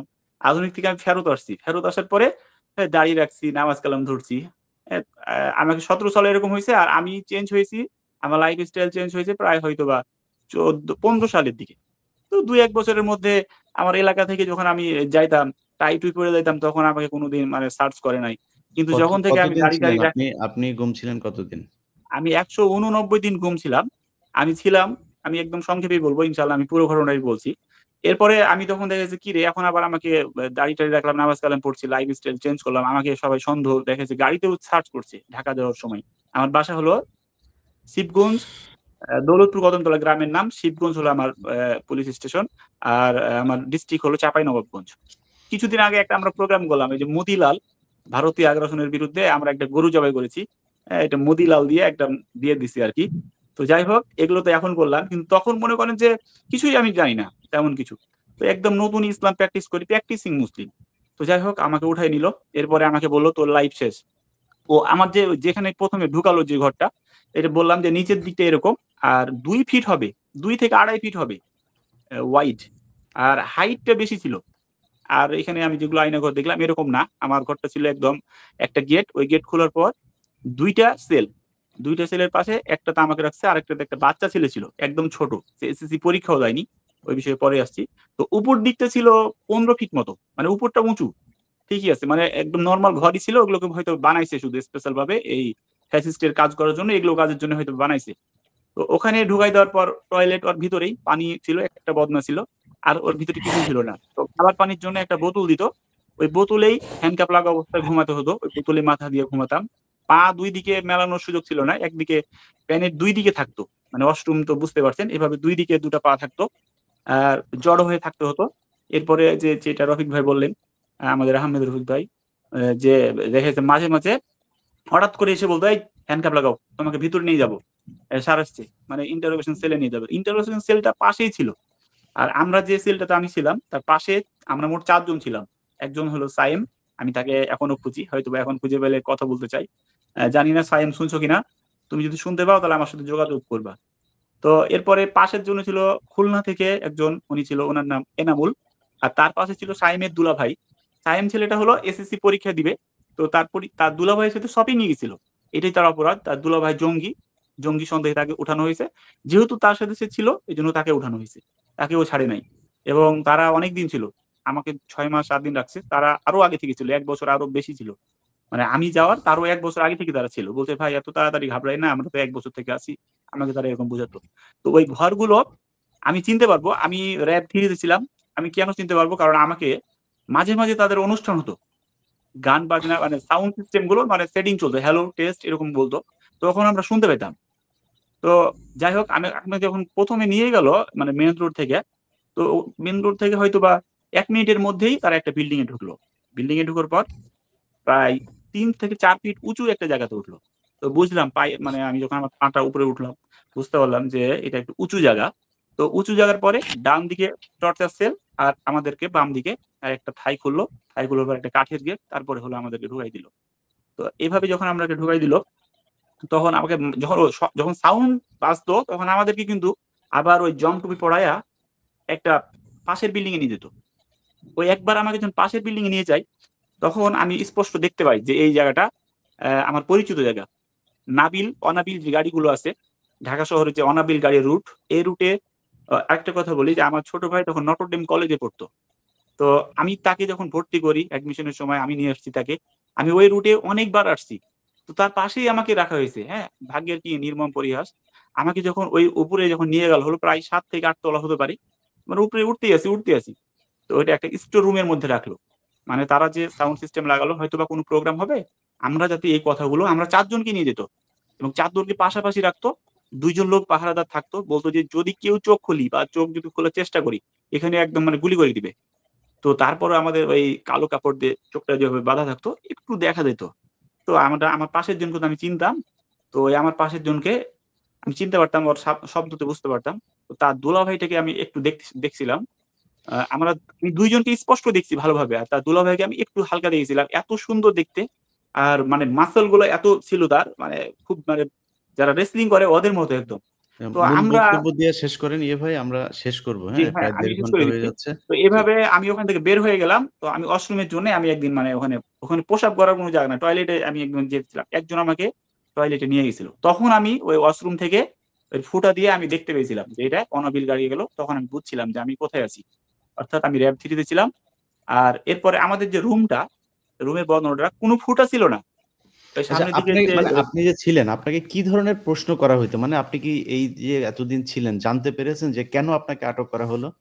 না, হ্যাঁ, আমি এটা জানতে পারছি তখন আমাকে তারা বলল যে আমার একটা মোবাইল নাম্বার নিয়ে সমস্যা। মানে সাজিদ নাম, এই হুম, সাজিদ ভাইকে আমি শুধু চিনতাম। সে নামাজ পড়ার সময় দেখা হইছে, কথা হইছে, আমার নাম্বার নিয়েছে উত্তরা হুম, ১১ নম্বর সেক্টরে মসজিদে। এরপরে হুম, কাঁচা বাজার, যেটা বিডিআর কাঁচা বাজার, উত্তরা আজমপুর, ওই হুম, মসজিদে নামাজ পড়ার সময় একদিন দেখা হইছে। তো একজনের সাথে দেখা হইছে, কথা হইছে, মোবাইল নাম্বার আছে, একটু বন্ধুত্ব ছিল। তো এখন বলতে সে অনেক বড় টেরোরিস্ট বা জঙ্গিবাদের সাথে জড়িত। আর আমার নাম্বার স্পেশাল ভাবে ছিল তার কাছে। তাদের হলো এটা বক্তব্য। আমাকে বলছে তার বাড়ি কোথায়? আমি তো তার বাড়ি চিনি না। আমি তাকে শুধু চিনতাম। এতটুকুই আমার মানে তারা অপরাধ বারবার আমি তার বলছে। তার সাথে আমার খুব গভীর মানে সম্পর্ক আছে। সাজিদ আমি সাজিদ কেমন লোক ছিল? সাজিদ, তার দাড়ি-টাড়ি ছিল না। মানে একদম স্বাভাবিক লোক ছিল। কোন প্রকার তাকে আমাকে দেখে কোন খারাপ মনে হয়নি। হ্যাঁ? নামাজ পড়তো, তাই তো? নামাজ কালাম পড়তো। হ্যাঁ, মসজিদে নামাজ কালাম। আমি এই খবরটাও আমি আগে পেয়েছিলাম যে সাজিদকে উঠানো হুম, হয়েছে। র‍্যাব উঠায়ে নিয়ে গেছে। এটা উত্তর ১১ নম্বর সেক্টর মসজিদে। আমাকে আরেক ভাই আমাকে বলল যে, "ভাই, সাজিদ ভাইকে উঠিয়ে নিয়ে চলে গেছে।" আমি বাসায় যেয়ে বললাম যে, "আল্লাহ! এই সরকার তো মানে এরকম মাঝে, মাঝে আমি শুনছি গুম করে দিচ্ছে। তো না জানি ওই সাজিদ ভাইয়ের জন্য আবার আমাদেরকেও গুম করে দেয়।" এটা কিন্তু আমি আমার মিসেসের সাথে কথা বললাম। তো তাকে বললাম যে, "তুমি প্রেগন্যান্ট, ৫ মাস চলে। হুম। আবার সাজিদ ভাইকে কিছুদিন আগে নাকি উঠায় নিয়ে গেছে। আল্লাহই ভালো জানে আমাদের উপরে কোন বিপদ চলে আসে নাকি। আমরা তো কিছুই জানি না। আমরা কেন উঠায় নিয়ে গেছে সেটাও তো জানি না।" তো এভাবে আমি কিন্তু আগেই আচ্ছা, বলেছিলাম। ঠিক আছে ভাই। তো মোটামুটি আমরা জি, একটা বক্তব্য পেয়েছি। আমরা জানলাম। প্রিয় দর্শক, আপনারা আ আমি আমি কেস এই দিতে চাই। জিনিসটা আমি কিভাবে কেস দিব ভাই এটা আমাকে একটু বলেন। আমি জিনিসটা র‍্যাব গুরুত্বপূর্ণ 3 নিয়ে তে আসতেছি। আমি একজনকে চিনি তাও। তার নাম হলো আপনি নাসির। আমি হ্যাঁ, আইডেন্টিফাই ইলিয়াস ভাই, করতে পারবো সবাইকে যে আপনি থানায় যেয়ে মামলা করবেন। আপনি যদি পার্সোনালি মামলা করতে চান, থানায় যেয়ে করবেন। গুম কমিশনে কথা বলবেন। হ্যাঁ? এটার জন্য আপনারা গুম কমিশনে আমি কথা বলেছি। হ্যাঁ, তো ওইখানে এপ্লাই করবেন। আর আপনি পার্সোনালি যদি মামলা করতে চান, আপনি সরাসরি গিয়ে থানায় মামলা করবেন। এই অধিকার ইলিয়াস আপনার ভাই, আছে। আমি যদি কোন আমি ওসি তো যদি মামলা না নেয়, তাহলে আপনারা মৌলিক আমাদেরকে বিষয় জানায়েন। নিয়ে আসতে চাই। শফিক ভাই একটা বিষয় আমাকে হচ্ছে, চিনেন? আওয়ামী ভাই, লীগের লোকেরা, যে ইলিয়াস ভাই, অনেক আওয়ামী লীগের লোকেরা বলে যে আয়নাঘরের বিষয়গুলো গল্প, সাজানো নাটক। আমি স্পষ্ট, আমার এখানে জিডি কপি আছে, আমি আপনাকে পাঠাইছি। ভাই দূর আমাকে এগুলি নিয়ে কথা বলি না। ওদেরকে শোনেন, আওয়ামী লীগ ওরা দুনিয়াতে মানে ওদের ব্যাপারে আসলে কথা বলতে গেলে বিশ্বাস করেন আমি সবসময় চাই খুব শালীনভাবে কথা বলতে। ওদের ব্যাপারে কথা বলতে গেলেই না অশালীন হয়ে যাই। মানে এদের নিয়ে কথা বলার দরকার নেই। ভাই ওরা আমার মানুষ না। জি ওরা ভাই, এই আমি গুম আমি করলাম দুনিয়াতে এতদিন, এটা আমার মানে মিথ্যা বলে লাভ কি? কিছু মৌলিক নিকৃষ্ট মৌলিক জানোয়ারের পারবেন না কিছু আমি এটা নিয়ে বলে। আসে। তাও ওদের যেদিক দিয়ে পাচ্ছে পয়সা হয় ওদিক বললে, তার উল্টা দিক দিয়ে ওরা এখানে করে। মৌলিক কয়েকটা পয়েন্ট নিয়ে আসতেছে। আমি বলি যে বাংলাদেশের এর মধ্যে ভারতীয় বাহিনী আছে, আগেও ছিল, এখনো আছে। কারণ আচ্ছা, আমার আমাকে সামনে যে সেলটা ছিল, ১ মিনিট টাইম দিবেন, ১ ওই মিনিট সেলের ১০ সেকেন্ড। আমি কথা শেষ আমাকে করি, ১০ মন মেরে সেকেন্ড। রাখেন। আমার সামনে যে সেলটা ছিল, ওই সেলে একটা ছেলেকে 6 মাস রাখার পরে তাকে ভারতে নিয়ে মামলা দেওয়া হয়। আমার কথা হলে, বাংলাদেশে লোক গ্রেফতার হলে বাংলাদেশে তাকে ফাঁসি দিতে পারে দেশের আইন আদালত। আপনি তাকে তো এটা ভারতে নিয়ে মিথ্যা মামলা বলতেছেন। দিতে আপনি পারে না। ভারতে নিয়ে গেছেন, সমস্যা করে এটা আপনি মিথ্যা কথা বলতেছেন। ভারতে নিয়ে গেছিল। এটা ভারতে নিয়ে যাবে কেন? এখন আপনি এখন এটা প্রমাণ করে আওয়ামী লীগের কাছে প্রমাণ করবেন আপনি এটা? আপনি যদি না, প্রমাণ আমি করতে চান, আপনি বলবেন যে প্রমাণ করে আমি ইন্ডিয়া একজনকে নিয়ে গেছি। এটা বলে কি আপনি প্রমাণ করলেন এখন? এটা বলে কি প্রমাণ করলেন? ওদের সাথে প্রমাণ আপনি জীবনে করতে পারবেন না ভাই। ওদের আচ্ছা, কাছে 2 প্রমাণ নাম্বার করতে পারেন বিষয় না। বলতে ওরা চাই, এখন সারাদিন ফেসবুকে কান্দাকাটি করে কেমনে জানেন? ওরা ফেসবুকে বাংলাদেশে বলে গোয়েন্দারা আমরা মূলত, শেষ করে দিব ভাই। আমরা শেষ করে দিব। মামুন ভাই আপনি কি বলতেছেন বলেন, আমরা শেষ জি করে ভাই। দিই। এই যে ওকে, চেয়ারটা নিয়ে কথা চলছে, এই চেয়ারটা কিন্তু আসলে এটা ঘুরে। এই চেয়ারে বসে যদি ঘুরাই তাহলে এটা এত জোরে ঘুরে মনে হয় যে নাড়ি-ভুড়ি একদম বের হয়ে যাবে। 5G speed. এটা আমাদের পাশে যে ছেলেরা ছিল সে তার দুলাভাইকে এটাতে বসানো হয়েছিল, ঘুরানো হয়েছিল। আর আমাকেও বলেছিল আমাকে ইন্ডিয়া পাচার করে দিবে, এই সেই এরকম কথা বলছিল। আর আমাকে সবচেয়ে বাজে যে ২ টা প্রশ্ন আমার কাছে, আমি অবাক হয়েছিলাম। আমার কাছে মনে হয়েছিল এরা ভারতের লোক। ২ টা প্রশ্নের জন্যে। ১ নাম্বার আমাকে প্রশ্ন করা হয়েছে যে আমার স্ত্রী হাত মোজা, পা মোজা পড়ে কিনা? ২ নাম্বার যে আমার ছোট ভাইয়ের সামনে আমার স্ত্রী কি মুখ খোলা রাখে? আমার ছোট ভাই কি তাকে দেখে নাকি মানে মুখ ঢাকা রাখে? এই প্রশ্ন শুনে আমার কাছে মনে হয়েছিল এরা আসলে ইসলাম বিদ্বেষী। এরা শুধুমাত্র মানে এরা সরকার ইন্ডিয়ান বিরোধী না তাই ভাই। না। এরা ইন্ডিয়ান বলে লাভ নাই। এটা আওয়ামী লীগ। এটাই আওয়ামী লীগ। ওদের জন্মই হয়েছিল এই ইসলামের বিরুদ্ধে কাজ করার জন্য। যাই হোক, বুঝলাম না, প্রিয় মুখ ঢাকলো তো কি? মুখ ঢাকলে বুঝতে হবে যে ভাই, ও ইসলাম আওয়ামী লীগ পালন করে, নিষিদ্ধ চাই, প্র্যাকটিসিং মুসলিম। এটাই হচ্ছে আমি নিষিদ্ধ চাই। আমাদের উপর যে টর্চার করা হচ্ছে, টর্চার কারণে আওয়ামী লীগ নিষিদ্ধ চাই, র্যাবের নিষিদ্ধ চাই। যারা ক্ষতিগ্রস্ত হচ্ছে তাদের ক্ষতিপূরণের ব্যবস্থা করা হোক, তাদের বিরুদ্ধে আইনানুগ ব্যবস্থা সরকার গ্রহণ করুক। আমাদের লোকেরা মামলা করতেছে, সরকার সর্বোচ্চ ভাবে আন্তরিকতার সাথে আইনের ব্যবস্থা গ্রহণ করুক, সেটা আমি প্রত্যাশা করি। জি প্রিয় দর্শক, আর র্যাবটির নাম ছিল নাসির, ওর ইলিয়াস নাম ভাই, হলো আমার নাসির, আমরা স্পেসিফিক চিনি 3টা পয়েন্ট আছে, নাসির নামে মানে স্পেসিফিক লোকটা 3টা ছিল। পয়েন্ট আছে, একটু বলতে চাই। জি প্লিজ শেষ করেন তাহলে। জি ভাই বলবো? বলেন, শেষ করেন ভাই, একটু দ্রুত শেষ করেন। আচ্ছা, 1 নম্বর হলো সরকার আসলে সরকার যা করতেছে এটা কি তারা আন্তরিক কিনা। অনেক সময় আছে ভান করার জন্য, জনগণকে দেখানোর জন্য অনেক কিছু করে। তো এটা সরকার যদি আন্তরিক হয় তাহলে সেটা অ্যাকচুয়ালি কাজের মাধ্যমে প্রমাণ করতে হবে যে রিয়েলি তারা আন্তরিক এই প্রবলেম গুলো সলভ করার জন্য, নাকি তারা জনগণকে একটা বুঝ দিয়ে হিরো সাজতে চাচ্ছে। At the same time Awami লীগের যে হেজিমনি, আওয়ামী লীগের যে প্রসেস, সেটাকে ঠিকই বজায় রাখতেছে কিনা, এই জিনিসটা আমাদেরকে ভালো করে বুঝতে হবে। তো এখানে 3টা পয়েন্ট আমি মেনশন করতে চাই। 1 নম্বর, সরকার যদি আন্তরিক হয় যে সত্যি আওয়ামী লীগ এই ধরনের জুলুম নির্যাতন করছে, অন্যায়ভাবে মিথ্যা মামলা দিয়ে মানুষকে এরকম করছে, তাহলে এই সময়ে এই সন্ত্রাস দমন আইন সহ যে সকল আইনে প্রচুর পরিমাণে মিথ্যা মামলা মানুষকে দেওয়া হয়েছে, সরকার স্ট্রেইট অ্যাওয়ে এই মামলাগুলোকে এক্সপেডিট করে দিতে পারে, বাতিল করে দিতে পারে, যে মামলাগুলো ভয়েড অ্যান্ড নালিফাইড। কারণ এই মামলাগুলো যে এই জন্য দেওয়া হয়েছে এটা হাজারবার অলরেডি প্রমাণিত যে এগুলো সব মিথ্যা মামলা, সাজানো নাটক, বানোয়াট মামলা। তাহলে সরকার যদি আন্তরিক হয়, সরকার তার এক্সিকিউটিভ সিদ্ধান্তে, রাজনৈতিক সিদ্ধান্তে বা রাষ্ট্রীয় সিদ্ধান্তের মাধ্যমে এই মামলাগুলোকে কেন তারা এক্সপেডিট করে না, এটা বাদ দেয় না কেন? নাম্বার 1। নাম্বার 2, গুম সেল যে করা হয়েছে, আপনার গুম কমিশন কি করতে পারে? গুম কমিশন কিন্তু আপনার এই মামলাগুলোকে, এখানে অনেক মানুষকে আপনার জানের ভয় দেখায়া, টর্চারের ভয় দেখায়া, তারপরে আপনার ওই যে এই ম্যাজিস্ট্রেট গুলো আরেক গাদ্দার। এরা পর্যন্ত মানুষের কাছ থেকে আপনার 164 নেওয়ার ক্ষেত্রে বাধ্য করছে মানুষকে। এমনকি বলছে তুমি 164 দাও তাহলে তোমার মামলা খালাস হয়ে যাবে, তুমি মুক্তি পেয়ে যাবা। অনেক সাধারণ মানুষ যারা আসলে বোঝেই না হোয়াট 164 ইজ, দেখা যায় যে সে তাদের কথা মতন 164 দিছে। এই 164 এর কারণে তার হয়তো ফাঁসি হয়ে গেছে, তার হয়তো যাবজ্জীবন হয়ে গেছে, কিন্তু বাস্তবে পুরো জিনিসটা ভুয়া। সো গুম কমিশন যেটা করতে পারে, এই মামলাগুলোকে রিইনভেস্টিগেট করার জন্য আপনার জুডিশিয়ারে পাঠাতে পারে, যে এই যাদেরকে 164 নেওয়া হয়েছে তারা আবার তাদের 164 রিভোক করতে পারবে, এবং তারা এখন স্বাধীনভাবে বলুক আসলে ব্যাপারটা কি ঘটেছিল। এটা যদি সরকার করে তাহলে আমরা বুঝতে পারবো যে তাদের আপনার ছিল, আপনার কি বলে, যে আন্তরিক ছিল। এই 3টা পথ, আইদার মামলাগুলোকে খালাস করে দেওয়া, 2 মামলাগুলোকে রিইনভেস্টিগেট করা, 3 গুম কমিশন থেকে এই মামলাগুলোকে জুডিশিয়ারিতে আপনার আবার ইনকোয়ারি পাঠানো, যে নতুন করে তদন্ত করে দেখা হোক। এই যে কোনো পদ্ধতিতে যদি সরকার যায় তাহলে প্রমাণ হবে যে সরকার আসলে আন্তরিক এই মিথ্যা মামলাগুলোর ব্যাপারে, এই মাজলুম মানুষগুলোর ব্যাপারে। আর যদি সেটা না করে, কেবল নাটক করে, তাহলে বুঝতে হবে যে তারা আসলে হাসিনার ওই জিনিসই বজায় রাখতে চাচ্ছে, জনগণকে শান্ত করার জন্য কেবল একটু নাটক করতেছে। So this is my message through you to the government. আমি আসলে চাই যে আমাদের দেশে যত আলেম ওলামা, যত মাজলুম ব্যক্তি এখন পর্যন্ত ভিতরে আছে, তাদেরকে দ্রুত মুক্তির ব্যবস্থা করতে হবে। এই জন্য কি কোনো প্ল্যাটফর্ম কাজ করছে? এখন পর্যন্ত দেখছি না। আপনি এর আগে ভিডিওতে আপনি বলছেন যে আলেমরা কেন, যারা বের হয়েছে তারা বের হয়ে নিজেরা এখন ওয়াজ নসিহত নিয়ে মানে ব্যস্ত হয়ে গেছে, অথচ হাজার হাজার মানুষ এখনো ভিতরে আছে। আর দেখা যাচ্ছে একই মামলায় আবার অন্য অন্য ব্যক্তি ছাড়া পাচ্ছে। যেমন বাবুর সাহেব, আমাদের সাবেক স্বরাষ্ট্র প্রতিমন্ত্রী, উনি যে ছাড়া পেয়েছে 17 বছর, ওনার ফাঁসির রায় ছিল, উনি ছাড়া পেয়ে গেছে। তাহলে আরো অন্য অন্য আলেমদেরকে কেন ছাড়া হচ্ছে না? এটা তো একটা বৈষম্য। যারা উপদেষ্টা তারা এটা কি, তাহলে কিসের বৈষম্য নিরসন তারা করছে? জি মামুন ভাই ধন্যবাদ। আমরা শেষ করি। প্রিয় দর্শক, আপনারা এতক্ষণ যে যারা দেখলেন, আমি সারা দেশের আলেম সমাজ, সাধারণ মানুষ, শুধু আলেম সমাজই তো না, আসলে শেখ হাসিনার সরকারের কাছে শত্রু ছিল যারা নামাজ পড়ে, রোজা রাখে, ওই যে টাকনুর উপরে কাপড় পরে, এলাকায় ওদের এই গোয়েন্দারা, ওদের কাজই ছিল টাকনুর উপরে কাপড় পরা, জামাতে নামাজ পড়তে যাওয়া, তারপরে মেয়ে মানুষের দিকে না তাকানো, মাথা নিচু করে থাকা, বাড়ির ওই যে ওয়াইফকে আপনার বাড়ির ভেতরেও পর্দা করায় কিনা, এইসব জিনিসগুলো দেখেই এই বৈশিষ্ট্যগুলো যাদের মধ্যে থাকতো, ওরা মনে করতো এরাই হচ্ছে আওয়ামী বিরোধী, এরা ওদের জন্য শত্রু। এইভাবেই তারা জাজ করতো এবং এইভাবেই তাদের বিরুদ্ধে এই অ্যাকশনগুলো। এইভাবে আমরা হয়তো কয়েকজনের বক্তব্য শুনলাম, সারা বাংলাদেশে কত হাজার লক্ষ মানুষকে এইভাবে গুম করা হয়েছে, খুন করা হয়েছে আমরা জানি না।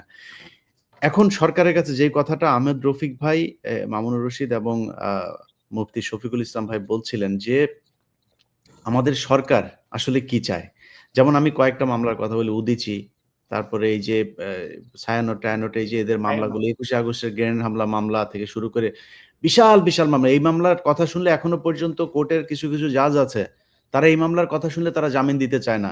আমি আমার লাইভে বলেছি যে মার্চের 10 তারিখ পর্যন্ত সময় দেওয়া হয়েছে। এই সময়ের ভেতরে সব মামলা থেকে এদেরকে বের করতে হবে। শেখ হাসিনা যে নাটক সাজাতো, জঙ্গির নামে যে বাংলাদেশে কোনো কিছু নাই, সেটা গত 6 মাসে প্রমাণ হয়েছে। কারণ এই 6 মাসে দেশে কোনো জঙ্গি নাটকও নাই, হামলাও নাই, কোনো কিছুই নাই। এই দেশের মানুষ ইসলাম প্রিয়, কিন্তু এই দেশের মানুষ ইসলামকে ব্যবহার করে কোনো সন্ত্রাস, কোনো ধরনের খারাপ কাজ, যেটা ইসলাম নিষিদ্ধ, এই ধরনের কোনো কাজ, আইন বহির্ভূত কোনো কাজ এই দেশের আলেম সমাজ করে না। অতএব তাদেরকে ছাড়তে হবে অতি সত্বর। 10 তারিখের মধ্যে যদি এই সব মামলার ব্যাপারগুলো না করা হয়, তাহলে সরকারকে বেকায়দায় ফেলার জন্য আলেম সমাজকে নিয়ে যা যা করা প্রয়োজন সেটা করা হবে। অনেক মানুষ আছেন, আপনারা জানেন না যে আপনাদের কি করা উচিত। জনাব হারুন ইজহার, ওনার সাথে আপনারা কথা বলতে পারেন।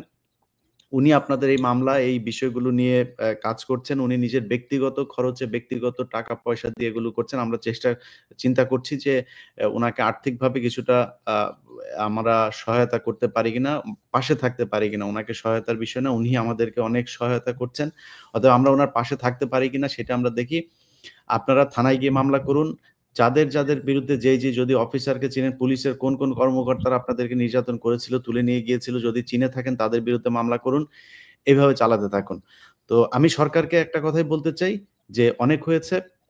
আপনারা সাজিয়ে গুছিয়ে তারপরে আয়নাঘরে একটু বড় করে দেখায়, যেটা দেখাতে চেয়েছেন যাই করেন, যত নাটকই করেন ওয়াকার, আপনি আপনার সেনাবাহিনীকে যতই সুন্দর করে দেখাইতে চান, জাতিসংঘ যেই প্রতিবেদন দিয়েছে এটার পরে অনেক কিছু পরিষ্কার।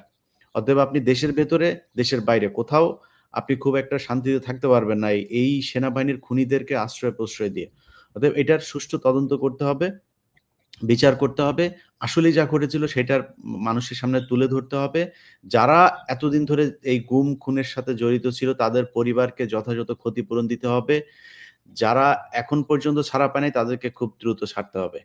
একটা বিষয় বলে শেষ করে দেই, সেটা হচ্ছে যে জনাব মুফতি শফিকুল ইসলাম, উনি একটা বিষয় নিয়ে কথা বলতে চেয়েছিলেন, আমি আটকে দিয়েছিলাম, যে আওয়ামী লীগকে নিয়ে। দেখেন, আওয়ামী লীগ পৃথিবীর ভেতরে বিলুপ্ত প্রায় একটা প্রজাতি। এদের অস্তিত্ব এই বাংলাদেশে ইনশাআল্লাহ আর কোনোদিন হবে না। এদেরকে মানুষ ওই যে বিভিন্ন জাসদ টাসদের মতো বিভিন্ন রাজনৈতিক দল আছে না, ওইরকম একটা দল হয়ে তারা দাঁড়াবে বাংলাদেশের সামনে। বিএনপি, জামায়াতে ইসলামী এবং এই ছাত্রদের যে একটা দল, তারপরে সাথে কিছু দল আরো থাকবে। সবচাইতে ছোট দল হিসাবে আওয়ামী লীগ এই দেশে রাজনীতি করবে। আমি তাদের মনে হয় না নিষিদ্ধ করা হবে। আমি নিষিদ্ধ করা হোক সেটা দরকার নেই, মানুষের জানা দরকার আছে যে আওয়ামী লীগ আসলে কি জিনিস। তো আওয়ামী লীগের যেসব লোকজন, আমি আজকে কমেন্ট পড়ছিলাম, নর্মালি আমার এখানে আমার বিরুদ্ধে তেমন কেউ কমেন্ট করেনি, কিন্তু আমি আজকে দেখছিলাম যে হয়তো তাদের হয়তো পলিসি নিয়েছে যে তারা কিছু কমেন্ট করবে বাজে। তো আমি আপনাদেরকে বলবো ভাই, যে আপনাদের আওয়ামী লীগের যত লোক আছে সবাইকে নিয়ে এসে আমি চাই আপনারা আমাকে গালাগালি করেন, আমার বিরুদ্ধে কথা বলেন, সমালোচনা করেন। এতে আমি বুঝতে পারবো যে দেশে আসলে আওয়ামী লীগের সংখ্যা কত। যেদিন আমার কাছে মনে হবে আপনারা সবাই মিলে লোকজন দাওয়াত দিয়ে এনেও যদি 30% কমেন্ট যদি আমার বিরুদ্ধে করতে পারেন, সেদিন আমি আওয়ামী লীগে যোগ দেব। কারণ আমাকে বুঝতে হবে যে আমি কোনো কিছু একটা রং করছি, আমার মনে হয় সমস্যা। কারণ এখনো পর্যন্ত পৃথিবীর ভেতরে সংখ্যাগরিষ্ঠ মানুষ সঠিক জিনিসটাই দেখে। আপনি যদি বলেন যে ধর্মের কথাও বলেন, এখন পর্যন্ত পৃথিবীতে নাস্তিকের সংখ্যা বেশি হয় নাই। চীন বাদ দিলে পৃথিবীর কোনো দেশেই এইভাবে সংখ্যাগরিষ্ঠ নাস্তিকের সংখ্যা নাই। সো মানে এখনো পর্যন্ত আমি কোনো ধর্মের কথা বলছি না, কিন্তু মানুষ আস্তিক, অর্থাৎ কোনো একজনকে বিশ্বাস করেন। সেটা কেউ আল্লাহ, কেউ ভগবান, কেউ বিভিন্ন কিছু বলেন, কিন্তু একজনকে বিশ্বাস করেন, অদৃশ্যে বিশ্বাস করেন, পরকালে বিশ্বাস করেন। অতএব ভালো জিনিসকে কিন্তু এখনো পর্যন্ত মানুষ ভালোবাসে। এখনো পৃথিবীর বেশিরভাগ মানুষই আইফোন পছন্দ করে, কারণ আইফোন যে সবচাইতে ভালো এটা জানে। তো আপনি আওয়ামী লীগ যদি ভালো হয়ে থাকেন, আমি মনে করি 30% এর বেশি যদি আপনি হয়ে যান, আমার কাছে তখন এটা অ্যালার্মিং মনে হবে। আমার চিন্তা করতে হবে যে আমি আসলে ভুল করছি কিনা, আমাকে আওয়ামী লীগে যোগ দেওয়া উচিত কিনা। যদি না পারেন তাহলে চিন্তা করেন, পুরো গোষ্ঠীর সবগুলারে গলায় পাড়া দিয়ে মারা ফেলছে না। একটু চিন্তা করেন, এটা কোনো মানুষের ক্ষমতা নাই। কোনো মানুষের একটা মানুষকে একটা থাপ্পড় দেওয়ার ক্ষমতা নাই। এই যে হাতটা উঁচু করছে না, এই ক্ষমতাটা পৃথিবীতে অনেক মানুষের নাই। এই যে কথা বলছি, আমার চাইতে মানে সুন্দর মুখ আছে, আমার চাইতে দেখতে ভালো, কিন্তু আল্লাহ কথা বলার সুযোগ দেয় নাই। আছে না? এটাই আল্লাহর শক্তি। তো একটা জিনিস মাথায় রাখেন, এত বড় একটা ঘটনা ঘটেছে, এটা এমনিতেই ঘটেছে এটা মনে করার কোনো কারণ নাই। আল্লাহ এই শাস্তি আপনার এই জাস্ট ইমিডিয়েট পূর্বপুরুষকে দিয়েছেন। এখন এই মুহূর্তে এই পুরো পৃথিবীর ভেতরে এরকম নজির নাই। আন্ডা বাচ্চা যা আছে সব পালা, 1 ঘন্টার নোটিসের ভিতরে সব পলা, কারোর কোনো অস্তিত্ব নাই। তারপরেও যদি লজ্জা না হয়, এখন ভারতে গিয়া পার্কে পার্কে ঘুরে আর যায় এখন দেশের বিরুদ্ধে নানানি করে। কয়েকদিন আগে এরা বলেছে এরা নাকি দেশের জনগণকে নিয়ে নাকি এরা চিন্তা করে, এরা বহির্বিশ্বের কাছে যায় না, ওদের এখন একমাত্র প্রভু হয়েছে বলবো, ওদের দেশে এখন কোনো জায়গাই নাই। যত বেশি কথা বলবি, যত বেশি শয়তানি করবি, তোদের ব্যাপারে এই দেশের মানুষ তত বেশি কঠোর হবে। আস্তে আস্তে আওয়ামী লীগকেও নিষিদ্ধ করা হবে, অঙ্গ সংগঠন, এই নাম নিবি, নাম নিলে গণধোলাই। রাস্তাঘাটে দেখছিস না, মনে হচ্ছে যেন করোনা আবার বাংলাদেশে ফিরে আসছে। মাস্ক লাগায়া তারপরে স্লোগান দেয়, জন্মদিন পালন করে ঘরের ভেতরে ঢুকে জয় বাংলা, জোরে বলতে পারে না জয় বাংলা, এটাও ঘরের ভেতরে আস্তে আস্তে জয় বাংলা বলা লাগে, আরো ঢুকানো হবে। এখনো সময় আছে। নিজের বিবেক, মানুষ হিসাবে আল্লাহ যেই আশরাফুল মাখলুকাত হিসাবে তৈরি করেছে, ওইটা হিসাবে চিন্তা কর যে আসলে মানুষ হিসাবে কি দরকার করার, সেটা কর। এর বাইরে কিছু করবি, কিছুদিন শান্তিতে থাকতে পারবি। কয়েকদিন আগে মনে নাই বলেছি শেখ হাসিনাকে কেউ সরাইতে পারবে না, আল্লাহর সাথে যুদ্ধ করেছিলে, আল্লাহ সেটা নজির দেখিয়ে দিয়েছে। তো আমরা আলোচনাটা দীর্ঘায়িত না করি, সবাই ভালো থাকবেন। আলেম সমাজের উপরে যে নির্যাতন হয়েছে সেটার সুষ্ঠু তদন্ত চাই, বিচার চাই। আসিফ নজরুলকে বলবো, আসিফ নজরুল আপনি আইনমন্ত্রী, অতএব একজন আইন উপদেষ্টা হিসাবে এটার সম্পূর্ণ দায়িত্ব আপনার, দায়ভার আপনাকে নিতে হবে। মার্চের 10 তারিখের মধ্যে একজন আলেম যদি বাংলাদেশের জেলখানায় থাকে, একজন বিএনপি জামায়াতের কর্মী যারা কিনা শেখ হাসিনার সমালোচনা করার কারণে শেখ হাসিনার মিথ্যা মামলায় আটক আছে, কেউ যদি নাকি জেলখানায় থাকে, ভয়ঙ্কর রকমের প্রতিশোধ নেওয়া হবে আসিফ নজরুল। ওই জায়গা থেকে আপনি আপনার চেয়ার নিয়ে দাঁড়াইতে পারবেন না। সবাই ভালো থাকেন, আল্লাহ হাফেজ।